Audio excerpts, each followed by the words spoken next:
tout ce qui avait été prophétisé et annoncé par les anciennes cultures, par les sages, par ces anciennes civilisations qui avaient des connaissances astronomiques, qui avaient des connaissances des étoiles, qui parlaient avec des mondes supérieurs, tout cela est en train d'arriver et de se produire. Et aujourd'hui, on peut sentir qu'on entre dans une période totalement différente. Tous les événements que nous vivons, notamment depuis ces 2-3 dernières années, où il y a une accélération d'événements particuliers qui nous montrent que l'humanité va à sa perte, tout cela nous montre avec exactitude qu'on va entrer dans une transformation intégrale. Rudolf Steiner, qui était un sage, un initié, un maître de la lumière, un maître de la tradition essénienne, a fait une prophétie très claire, très précise, qui explique exactement l'époque que nous vivons, qui explique tous les enjeux et surtout les influences spirituelles à l'œuvre dans l'époque que nous vivons. Alors dans cette vidéo, je vais vous lire et vous interpréter cette prophétie avec la vision de la tradition essénienne pour vous montrer pourquoi on va vers un effondrement du monde et pourquoi on va aussi vers une nouvelle naissance, vers un nouveau monde et ce qu'on appelle un nouvel âge d'or. Rudolf Steiner, que sûrement beaucoup d'entre vous connaissent, c'était un ésotériste, un clairvoyant. Il était un amoureux des mystères, un amoureux de la connaissance. Il a vraiment donné toute sa vie à la quête de la connaissance, à la quête des mondes supérieurs. Lui, son aspiration, c'était avoir accès à des connaissances divines et pouvoir les partager au monde. Soyez très très attentifs parce que derrière ce texte, derrière cette prophétie, il y a vraiment un message caché et Steiner, qui a donné cette prophétie, a voulu avertir l'humanité et surtout les fils et les filles de la lumière. Il a voulu avertir les êtres qui aspirent à un monde supérieur, qui aspirent à vivre avec Dieu pour leur permettre de faire le bon choix, d'être éclairés. Voilà, maintenant sans plus attendre, je vais commencer à vous lire et à vous interpréter cette prophétie qui éclaire le monde. Des esprits éclairés d'aujourd'hui considèrent comme superstitieux de voir des puissances spirituelles à l'œuvre dans les phénomènes naturels. Ils ne se doutent pas le moins du monde que des esprits démoniaques sont actifs dans tous les domaines de la technologie créée par la race humaine. Il leur sera très difficile de le voir parce que ces puissances agissent dans la volonté. Et je vous ai souvent dit que la volonté est endormie. Elles agissent à un niveau inconscient et s'emparent de l'esprit humain. Ce que Rudolf Steiner nous dit, c'est que les scientifiques, les philosophes ou les politiques, les gouvernants de l'époque, et c'est toujours le cas aujourd'hui, ne voient pas que derrière tout, il y a un monde spirituel, que derrière tous les phénomènes naturels que l'on peut voir, le soleil, les étoiles, la nature, toutes les créatures dans la nature, qu'il y a des forces spirituelles. Et donc il dit, ils ne sont encore moins conscients que derrière la technologie, il y a des forces démoniaques. Donc il nous dit qu'on ne voit pas que derrière la technologie, il y a des forces démoniaques parce qu'on est inconscient. Et ce qui rend aujourd'hui les êtres inconscients, c'est la pensée intellectuelle. C'est le raisonnement intellectuel qui ferme les centres spirituels parce que lorsque l'homme vit uniquement avec un mental tourné vers des besoins matérialistes, ces sens spirituels se ferment. Et ils vont s'ouvrir uniquement à des inspirations de vivre comme des corps, de vivre pour le mortel. Cela coupe l'influence des mondes spirituels, des mondes subtils qui permettaient avant aux êtres humains d'être conscients du bien et du mal. En voici les conséquences. Dans le passé, les êtres humains possédaient au moins une certaine conscience des puissances démoniaques. Aujourd'hui, les puissances démoniaques remuent à leur gré dans tous les produits de la technologie. Leurs activités s'étendent jusque dans la sphère de la volonté humaine. Mais les êtres humains ne sont pas encore prêts à le reconnaître. Dans les anciens temps, les esprits perçus dans les phénomènes de la nature étaient lucifériens. Les esprits actifs dans les machines, dans tous les produits de la technologie, sont arimaniens. Oui, c'est vrai. Dans le passé, les êtres étaient beaucoup plus conscients du monde sombre, du côté négatif, c'est-à-dire du côté démoniaque. Et aujourd'hui, à cause de l'intellectualisme de la science moderne, c'est-à-dire à cause de la pensée uniquement formatée dans le matérialisme, on est plus conscient du monde spirituel et donc plus capable de reconnaître le bien et le mal. Avant notre ère industrielle technologique, les êtres étaient vraiment beaucoup plus simples, beaucoup plus proches de la nature, beaucoup plus proches de ce qui était vrai. Et ils étaient naturellement religieux. Ils étaient chrétiens, bouddhistes, musulmans, mais naturellement, ils étaient des êtres plus proches d'un monde idéaliste, c'est-à-dire avec des valeurs.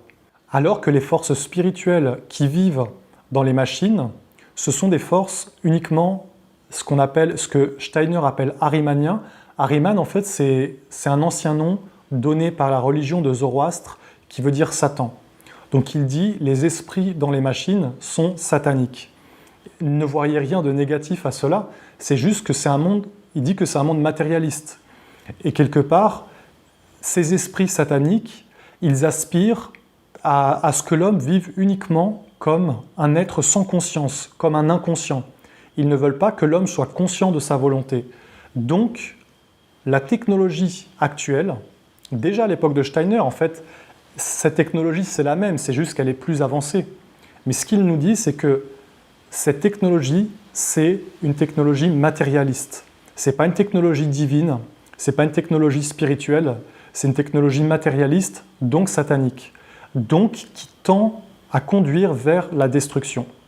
Parce que Lucifer et Satan, ce sont deux principes. Lucifer, c'est le principe du spirituel, de ce qui élève l'âme, de la lumière. Même si c'est une fausse lumière, Lucifer, ce n'est pas la lumière divine. C'est le côté des religieux, c'est-à-dire de croire, de la croyance, de l'espoir, de ce qui élève le cœur, de ce qui élève la pensée, la philosophie par exemple, ou la religion. Alors que Satan, c'est le principe de la matière, c'est-à-dire c'est le principe de ce qui condense. Mais c'est aussi le principe de la destruction. Parce que la matière, elle est éphémère. Elle n'est pas éternelle. Elle est toujours dans un cycle de destruction. Regarde le corps, il naît, il grandit, il meurt. Et tout ce qui vit dans le monde matériel est sans cesse en transformation, donc est sans cesse détruit. Le principe satanique, il conduit vers ça. Il conduit vers la destruction. Donc Steiner nous dit, les esprits présents dans la technologie, dans les machines, dans l'industrie, dans toute la technologie qu'on connaît, sont des esprits sataniques. Les êtres humains s'entourent donc eux-mêmes d'un monde ahrimanien qui se développe de façon tout à fait autonome. Vous percevrez cette tendance dans l'évolution humaine, d'un monde luciférien qui influence encore leur esprit conscient et détermine leur destinée. Les êtres humains sont entraînés dans un monde ahrimanien. Et aujourd'hui, cela se produit à une très grande vitesse. Vous imaginez en 1920. Alors aujourd'hui, c'est-à-dire que l'humanité est conduite dans un monde de plus en plus matérialiste, dans un monde qui se condense, où l'homme va perdre le lien avec le côté spirituel, et où par le monde de la technologie, par une vie uniquement matérialiste et technologique, l'homme va perdre le lien avec ce qui fait de lui un vrai être humain, c'est-à-dire avec son âme, avec son cœur, avec ses sens subtils. Il va devenir quelque part une sorte de machine sans âme. Ce monde ahrimanien agit sur la volonté humaine et l'intellectualisme de la science moderne ne permet pas aux gens de devenir immédiatement conscients de la volonté. Le grand danger est que le monde ahrimanien s'empare de la volonté humaine et que les êtres humains se trouvent complètement désemparés parmi les puissances démoniaques présentes dans les produits de la technologie. Avant qu'une partie seulement du 3e millénaire de l'ère post-chrétienne se soit écoulée, il y aura à l'Ouest une incarnation véritable d'Ahriman. Ahriman en chair et en os. Et là, il nous dit le grand danger. Le grand danger, c'est que le monde matérialiste, le monde de Satan, le monde d'Ahriman, c'est-à-dire vraiment le côté de la technologie matérialiste, devienne toute notre vie et que l'on en soit entièrement dépendant.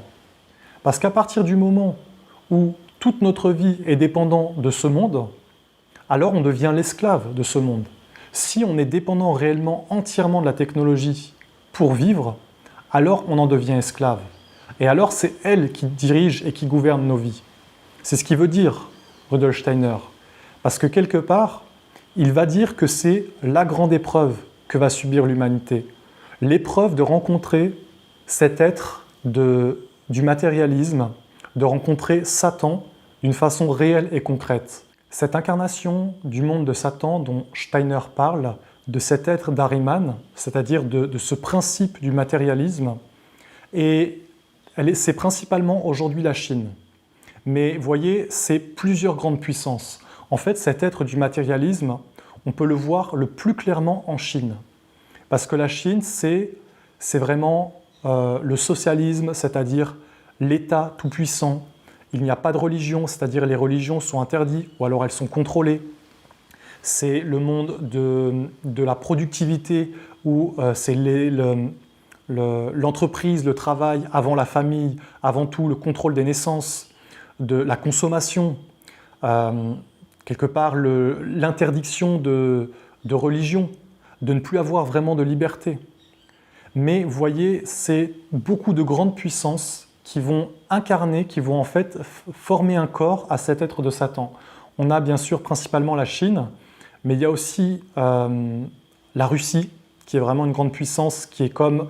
En fait, il y a comme 5 grandes puissances qui vont former les 5 branches du pentagramme de cet être de Satan qui veut gouverner le monde. Donc on a la Chine, on a la Russie, il y a l'Amérique avec les États-Unis, le Canada, il y a l'Europe et il y a le monde arabe. Et par ces 5 grandes puissances, en apparence, elles sont opposées et elles se combattent. Mais en réalité, elles vont dans le même sens. Elles vont dans le sens de cet être, de cette entité, de ce monde du matérialisme qui veut s'incarner et se manifester sur la Terre. Et c'est là le grand piège. Ce serait de croire qu'en fin de compte, ces êtres sont des ennemis. Mais vous voyez, c'est l'intelligence de ce monde, c'est diviser pour mieux régner. En réalité, ces êtres, ils sont unis, c'est-à-dire ces 5 grandes puissances, elles ne sont pas autonomes, dans le sens qu'elles sont 5 parties d'une même entité, d'un même être, que l'on appelle, nous dans la tradition essénienne, qu'on appelle Satan, le matérialisme. L'humanité sur Terre ne peut pas échapper à cette incarnation d'Ahriman. Elle va inévitablement survenir. Mais ce qui importe, c'est que les hommes trouvent le point de vue juste pour le confronter. Partout où des préparatifs ont lieu pour de telles incarnations, nous devons être très vigilants face à certaines tendances de l'évolution. Un être comme Ahriman, qui va s'incarner à l'ouest, dans les temps à venir, prépare son incarnation à l'avance. En vue de cette incarnation sur Terre, Ahriman dirige certaines forces de l'évolution de manière à ce qu'elles le servent le mieux possible. Un mal en résulterait si les hommes vivaient ces événements à moitié endormis, incapables de reconnaître certains phénomènes de la vie comme des préparatifs pour l'incarnation d'Ahriman dans le physique. Aujourd'hui, on ne peut pas changer cette réalité que cet être de Satan, du matérialisme, va s'incarner physiquement, qu'il va prendre corps sur la terre et qu'on va vraiment le rencontrer en chair et en os, c'est-à-dire à travers un monde de technologie absolue, à travers un gouvernement vraiment technologique et dictatorial. C'est comme écrit. Mais ce que Steiner veut nous montrer, c'est que le vrai mal, c'est pas que ce monde arrive, parce que quelque part, ça fait partie de l'évolution de l'humanité. L'humanité doit rencontrer ce monde pour évoluer. Mais pour évoluer, elle doit s'éveiller et devenir conscient de ce monde. Elle ne doit pas vivre ces événements inconsciemment. Maintenant, le plus important aujourd'hui, c'est de s'éveiller et de devenir conscient que le matérialisme, que ce monde qui nous est proposé comme un futur avec une intelligence artificielle, avec la technologie qui va régler tous nos problèmes, avec un futur où on détruit le génome, où on maîtrise la nature, où il n'y a même plus de contact avec la nature et où quelque part le lien avec la Terre est totalement brisé, maintenant il faut s'éveiller et voir que ce n'est pas le bon chemin. En tout cas, pour les fils et les filles de la lumière, pour ceux qui aspirent à vivre avec leur âme et à vivre avec la lumière, à vivre avec Dieu, avec la bonté, avec ce qui est vrai, divin, lumineux et sage, alors maintenant il faut s'éveiller. C'est le message de Steiner qui était déjà transmis en 1920. Mais là aujourd'hui on y est, vous voyez, de plus en plus on est confronté à ce monde qui se révèle de plus en plus à nous. Cette intelligence, elle va conduire l'homme dans un matérialisme intense. Ceux qui ne s'éveillent pas vont être liés et quelque part devenir des esclaves de ce monde matérialiste. Ceux qui s'éveillent vont pouvoir entrer sur un chemin d'évolution spirituelle, de vivre avec leur âme et de sortir de l'influence de ce monde. Parce qu'aujourd'hui, vraiment ce qu'il faut, c'est sortir de son influence et œuvrer, travailler pour un autre avenir.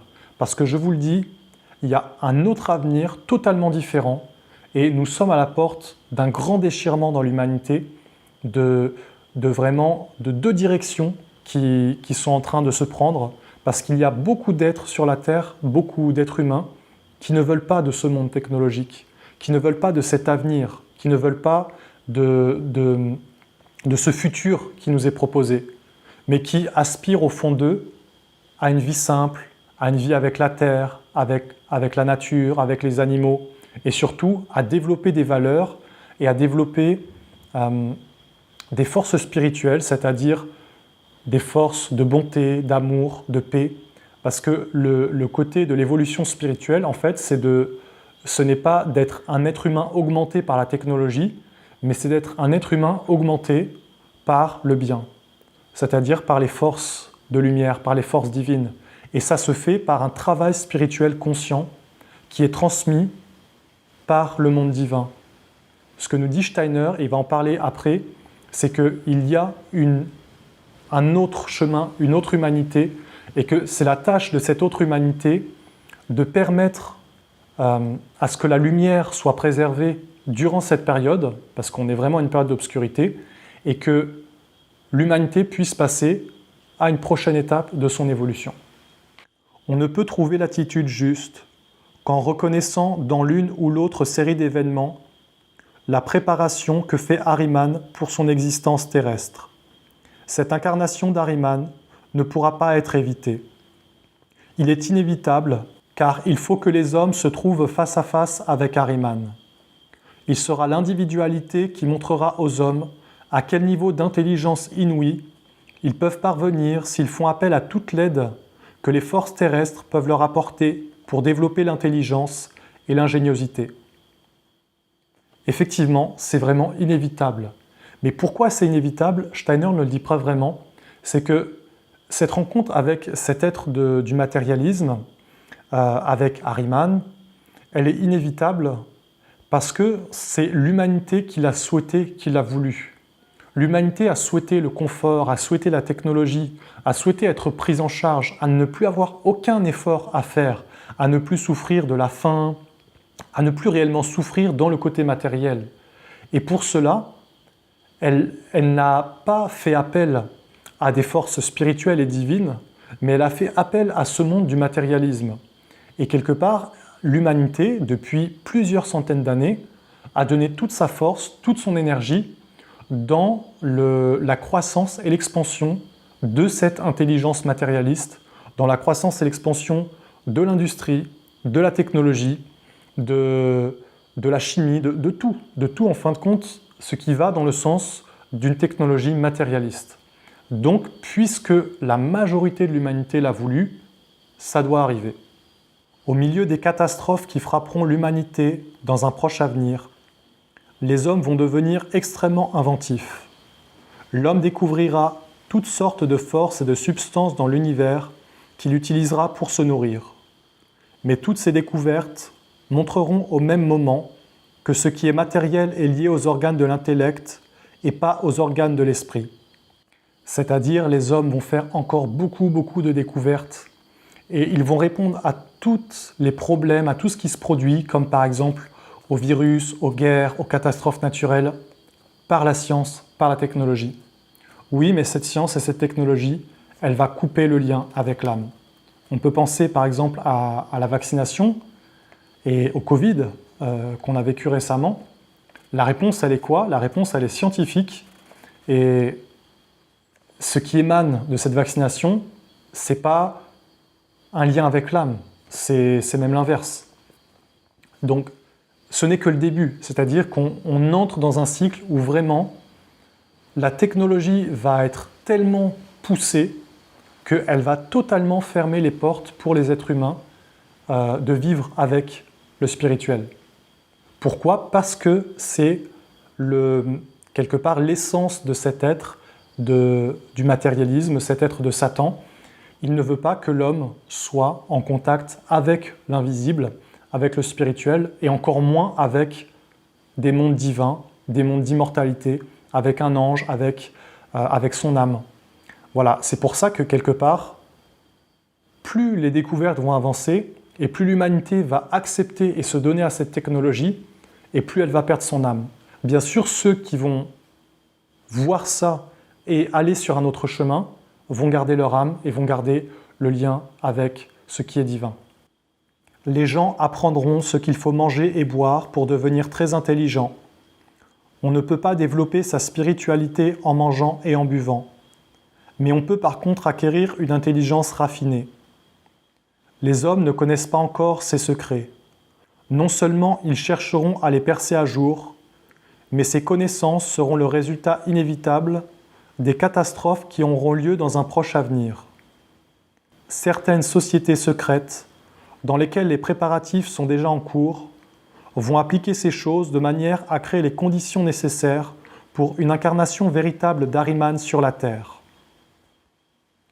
En usant d'artifices prodigieux, il donnera toute la connaissance clairvoyante, qui jusque-là ne pouvait être acquise qu'au moyen d'un travail et d'un effort intense. Les hommes pourront vivre en matérialistes, ils pourront manger et boire, et n'auront besoin de faire aucun effort spirituel. Les courants ahrimaniens se développeront sans entrave. Les hommes vont chercher à percer les secrets de la vie immortelle sur la terre, dans le corps physique. Et ils vont chercher à voir même tout le côté spirituel, mais dans le côté matériel. Et si vous regardez Internet, par exemple, qui nous donne accès à toutes ces informations, qui nous permet de communiquer à distance, à l'autre bout du monde, en un instant, instantanément, en direct, on a des facultés des mondes spirituels. Sans cette technologie, la seule chose qui peut nous permettre par exemple, de communiquer avec un être sans intermédiaire, c'est des facultés spirituelles. Et vous voyez, ces facultés spirituelles, par la technologie, elles sont matérialisées. Et aujourd'hui, il n'y a plus aucun effort à faire. Tu es chez toi, tu commandes à manger sur ton application, on vient te livrer à domicile, tu as toutes les informations sur Internet, à la télé, mais demain, ce sera directement dans ton cerveau. Tu recevras toutes les informations, tu auras même des visions, tu pourras même quelque part aller dans des mondes totalement virtuels, parce que Steiner parle de donner la connaissance clairvoyante aux hommes, mais en réalité, ce qu'il parle, c'est de permettre aux êtres humains d'entrer dans d'autres mondes. Sauf que ce sera un monde virtuel et totalement faux. Et cela n'aura rien à voir avec une vraie connaissance. Ce sera une connaissance fausse. Même déjà la connaissance que tu peux trouver aujourd'hui par Internet, elle est fausse, dans le sens que c'est juste de la connaissance intellectuelle. Tu vas chercher quelque chose sur Internet et tu peux avoir toutes les connaissances du monde aujourd'hui. Oui, mais cette connaissance, elle n'est pas vivante. Elle n'est pas vivante de ton âme, elle n'est pas vivante de la lumière, elle n'est pas vivante de la vraie vie, c'est-à-dire de la vie divine. C'est juste une connaissance intellectuelle qui conduit l'homme à vivre uniquement comme un être mortel sur la terre. Et ce que nous dit Steiner, c'est que ça va atteindre un point inouï. On n'imagine même pas encore le point que ça va atteindre. Imaginez à son époque, en 1920, le degré de la technologie, c'est-à-dire il y avait même pas encore les téléphones. Et imaginez maintenant, où on est avec Internet, les téléphones portables, les satellites, c'est totalement inouï. Alors imaginez encore dans 100 ans, l'évolution qui va se passer en 100 ans. L'humanité va atteindre un degré de technologie matérialiste très élevé, mais ça va être la cause de l'effondrement de toute notre civilisation et de sa destruction. Quand Ahriman s'incarnera à l'Ouest, au moment fixé, il créera une grande école occulte pour la pratique des arts magiques les plus grandioses. Ce qui autrement ne peut être acquis que par un effort énergétique sera donné à l'humanité. N'imaginez jamais qu'Ahriman va apparaître comme une sorte de prestidigitateur, jouant des tours malicieux aux êtres humains. Non, vraiment pas. Ceux qui aiment la facilité, qui ne veulent rien avoir à faire avec la science spirituelle, seront victimes de sa magie. Car au moyen de prodigieux artifices, il sera capable de rendre un grand nombre d'êtres humains prophètes, mais de telle manière que la clairvoyance de chacun sera strictement individuelle. De cette manière, toute culture sur Terre deviendra la proie d'Ahriman. Les hommes succomberont devant Ahriman, simplement pour ne pas avoir acquis, par leur propre effort, ce qu'Ahriman sera prêt à leur donner. Il n'y aura pas de plus mauvais conseil que de leur dire « Restez exactement ce que vous êtes. Ahriman va vous rendre tous clairvoyants si vous en avez envie. » C'est un fait, c'est une constatation. Le monde de la technologie enlève le côté spirituel à l'homme. Et il l'enlève en fait en lui donnant toutes les informations, tout le savoir de l'extérieur. Et du coup, l'être humain n'a plus à faire d'efforts pour avoir la connaissance. Il n'a même plus besoin à faire d'efforts pour s'améliorer. Demain, nous allons vivre, pas nous, mais ceux qui vont aller dans ce monde entièrement technologique, vont vivre comme dans un monde virtuel, et quelque part, ils pourront être juste dans des apparences, et tout sera facile, dans le sens qu'ils n'auront à faire aucun effort. Ils auront tout le savoir, ils auront toutes les connaissances en apparence, mais à l'intérieur d'eux, ils seront totalement vides. Et dans leur vie, il n'y aura rien. Parce qu'en réalité, ce que tu n'as pas acquis intérieurement par un travail spirituel, tu ne l'as pas. Et si on te le donne à l'extérieur, c'est un mensonge. L'autre chemin, c'est un chemin spirituel, c'est-à-dire un chemin de construction de son être intérieur, un chemin de transformation, c'est-à-dire de transformer sa nature mortelle, de transformer ce qui est brut en soi et de le conduire vers la subtilité. Ce chemin spirituel, on peut le voir à travers, par exemple, une chenille qui se transforme en papillon. La chenille qui se transforme en papillon, c'est un hiéroglyphe parfait des enfants de la lumière, c'est-à-dire d'un être qui veut aller du mortel vers l'immortel. Ou vous pouvez aussi observer une plante. C'est ce qu'on appelle l'alchimie. Par exemple, une fleur, elle va prendre les forces brutes de la terre et à travers tout son être, elle va les subtiliser et les transformer en couleurs, en nectar, et elle va donner des fruits.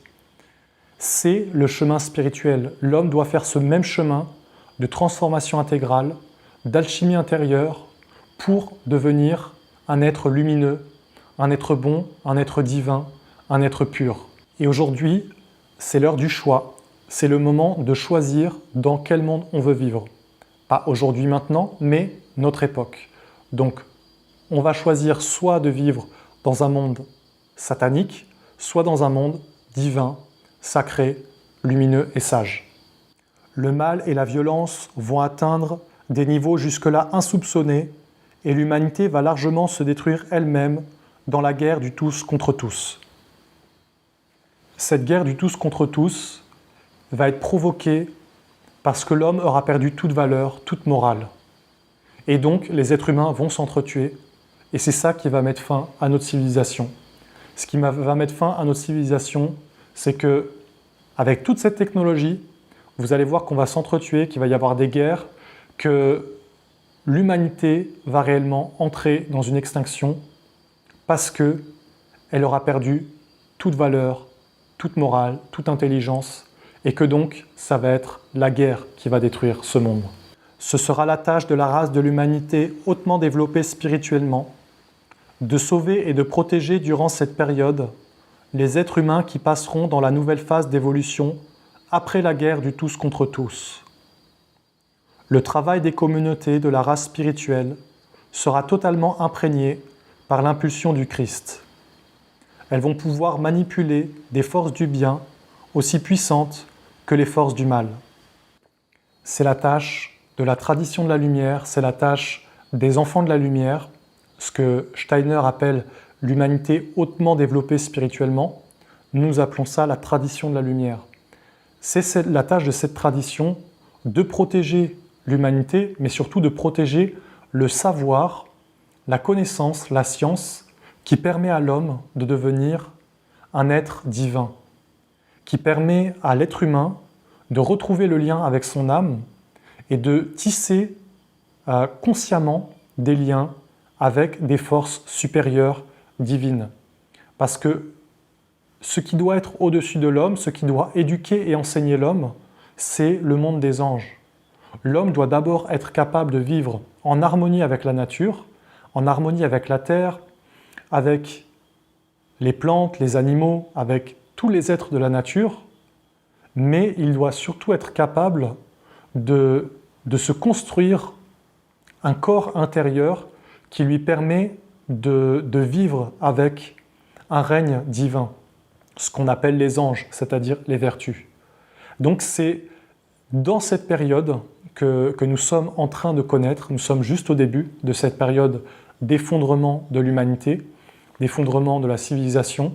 Dans cette période, la tradition de la lumière va protéger le divin et va protéger les êtres qui doivent former l'humanité du futur.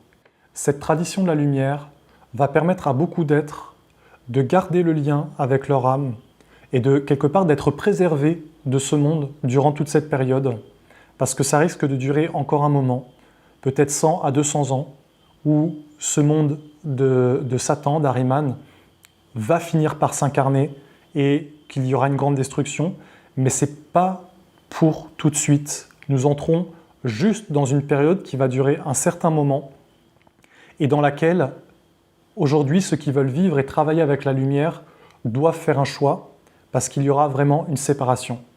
Il va y avoir le bien, ceux qui choisissent le chemin du bien et qui donnent toute leur vie pour ce chemin, qui vont bâtir un monde pour ce chemin. Et Steiner dit que cette humanité de lumière, cette tradition sage, va manipuler des forces du bien aussi puissantes que les forces du mal. Et c'est ce qui va faire que ces deux courants vont pouvoir cohabiter. Parce qu'on peut se poser la question, mais comment ce monde du mal ne va pas anéantir le bien? Parce qu'en réalité, aujourd'hui, nous sommes à une époque très spéciale et Dieu veut que la lumière perdure sur la terre. Donc il révèle à cette humanité, à ces êtres qui aspirent à vivre avec leur âme, il a révélé tout le chemin, toute la sagesse et toute la science pour vivre avec la lumière. Et certains êtres qui vont être vraiment forts dans ce qu'on appelle la magie, c'est-à-dire dans la science des mondes subtils et spirituels, vont être capables de protéger Dieu, vont être capables de protéger le bien. Cela va être à la fois spirituel et matériel, dans le sens que les êtres qui vont vivre avec la lumière vont s'assembler et vivre ensemble, et certains êtres seront vraiment capables, c'est-à-dire certains sages, certains initiés, vont vraiment être des protecteurs et des gardiens dans les mondes subtils qui vont faire que le mal ne pourra pas rentrer et donc ne pourra pas toucher cette nouvelle humanité à naître. L'humanité va se détruire elle-même dans un combat fratricide. Et la chose la plus terrible, beaucoup plus tragique que pour toute autre catastrophe, ce sera que la responsabilité en reviendra aux hommes eux-mêmes. Ce qui va donc causer notre propre destruction, c'est nos créations, c'est-à-dire les guerres qu'on crée, les armes qu'on crée, les virus qu'on crée, parce qu'aujourd'hui, on crée des virus. On parle de biolaboratoire et tout ça. On parle de guerre bactériologique, ça veut bien dire qu'on crée des virus. Les pesticides, toutes ces choses, toutes nos créations vont nous conduire vers une extinction. Une très petite poignée d'hommes réussira à se sauver et à passer dans la 6e époque. Ce petit groupe aura développé un total altruisme. Le total altruisme, c'est le monde des anges. C'est que l'homme va vivre comme un ange. Ceux qui auront traversé ça, qui seront restés fidèles à Dieu, qui seront restés fidèles à leur âme, à leurs valeurs, qui seront restés fidèles aux principes divins, aux lois divines, ils auront développé en eux une force de bien inébranlable. Ils seront vraiment des êtres de bien total, c'est-à-dire qu'ils manifesteront des vertus, ils manifesteront des forces angéliques. Il y aura des êtres qui vont incarner la bonté, d'autres qui vont incarner la paix, d'autres qui vont incarner l'amour, d'autres qui vont incarner la sagesse.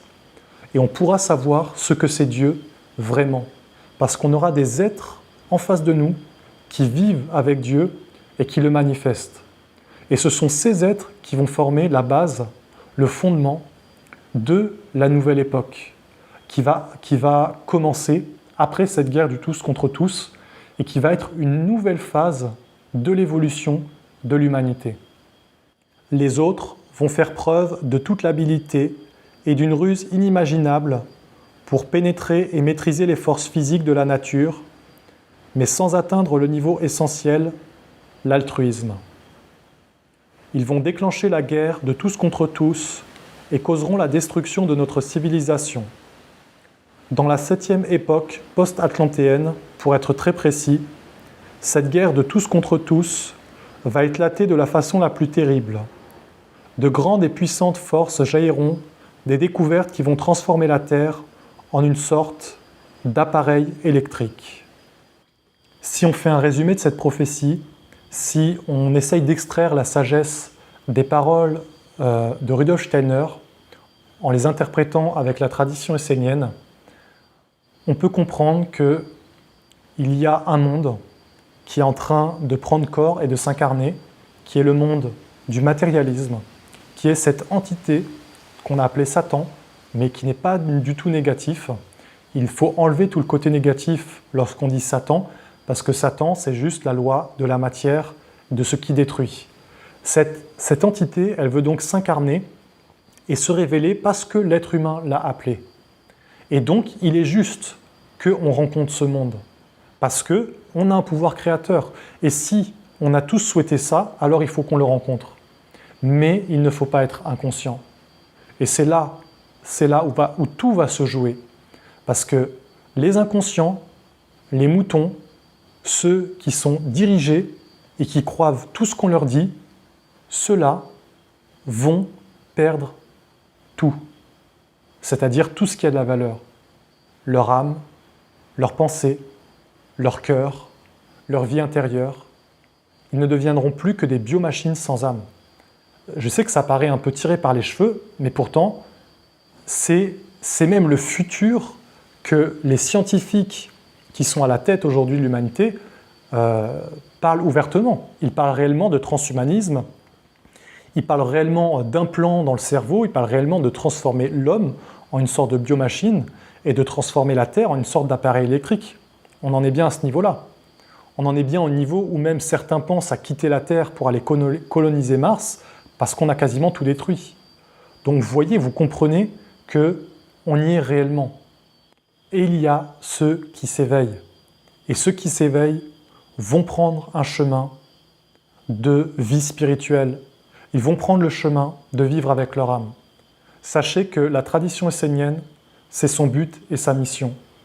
Tout ce qui a été donné dans la tradition essénienne, tout le savoir, toute la connaissance. Vous voyez, la Bible essénienne, elle a été révélée par les 4 archanges, dont Saint Jean parle dans l'Apocalypse, qui ont été toujours ceux qui ont révélé Dieu à l'humanité. Tout le savoir essénien, il est révélé par Dieu. Et si moi je vous parle de cette prophétie aujourd'hui, c'est parce que nous, clairement, les Esséniens, nous disons aujourd'hui que nous voulons protéger la tradition de Dieu et que nous voulons protéger un chemin pour l'humanité qui veut marcher avec Dieu, pour nous et pour les générations futures, pour nos enfants, pour nos petits-enfants, pour tous ceux qui voudront avoir un autre avenir, un autre futur que celui qui est proposé par on va dire, cet être de Satan, cet être du matérialisme. Nous voulons un futur de Dieu. Nous voulons que ce qui gouverne l'humanité, ce soit des sages, que ce soit au-dessus des sages, que ce soit des anges, des intelligences divines et supérieures qui inspirent des êtres sages et initiés, et que ces êtres sages et initiés soient des bons gouvernants qui permettent à ce que tous les êtres puissent aller vers Dieu, c'est-à-dire qui apportent la liberté, la libération. Voilà le message profond de cette prophétie. La tradition essénienne, elle apporte ce message au monde. Tout ce que je transmets sur cette chaîne, c'est pour essayer d'éveiller une conscience plus subtile, plus spirituelle à l'humanité. Parce qu'à partir du moment où tu as cette conscience, tu ne vas pas entrer dans les pièges. Tu ne vas pas faire certains actes qui vont te lier au monde matérialiste et qui vont te conduire en enfer, d'une certaine façon. Alors voilà, c'était un plaisir de vous partager cette prophétie. Ça n'a pas été une vidéo facile à faire pour moi, mais je suis content d'avoir réussi à la faire. Et dans une prochaine vidéo, je vous mettrai le lien ici quand elle sera faite. Je vous parle de Satan et de Lucifer pour vous expliquer clairement, sans jugement, sans concept, qu'est-ce que sont ces deux principes, ces deux êtres, qui à la base sont deux fils de Dieu, que sont Satan et Lucifer.